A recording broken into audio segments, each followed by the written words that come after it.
এই সেই ব্যক্তি ট্রেন আর বিমান ছাড়া সব নাকি চালাইছে, আসলে কি সত্যি নাকি মিয়া ফাবর মারেন? ওই মিলন ভাই কন্ত দেখি। ভাই আমি আজ থেকে 10-12 বছর আগে প্রাইভেট কার চালানো শিখছি।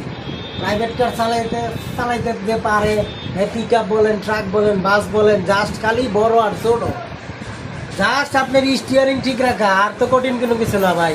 আচ্ছা, তো আমার কনফিডেন্ট, হ্যাঁ আমি বিমান আর ট্রেন ছাড়া সব চালাইতে পারবো ইনশাআল্লাহ। আমি সত্যি? ট্রলার চালাইছি, আমি এলিয়ন গাড়ি চালাইছি, আমি EX2 গাড়ি চালাইছি, কি করবেন আমারে, সব পারি ইনশাআল্লাহ। ভাই ঠেলা গাড়ি চালাইছেন? ঠেলা গাড়ি চালাইছি ভাই, ছোটবেলা ভাই চালাইছি, যখন ঠেলা গাড়ি দিয়া পাবলিক হইছে হায় হায় ভাই, আমার কাঠের ভুসি নিয়ে যাইতো, হ্যাঁ, ওই হ্যাঁ। ঠেলা গাড়ি ঠেলা দিছি। ঠেলা দিছেন না, টান তো হইব। টান দেওয়ার ঠেলা দেওয়া, না না, ওইটা ভাই হইলো না, হইলো না ঠেলা গাড়ি চালানো তো পাগল পারবো ভাই, ওইটা হইলো না ভাই।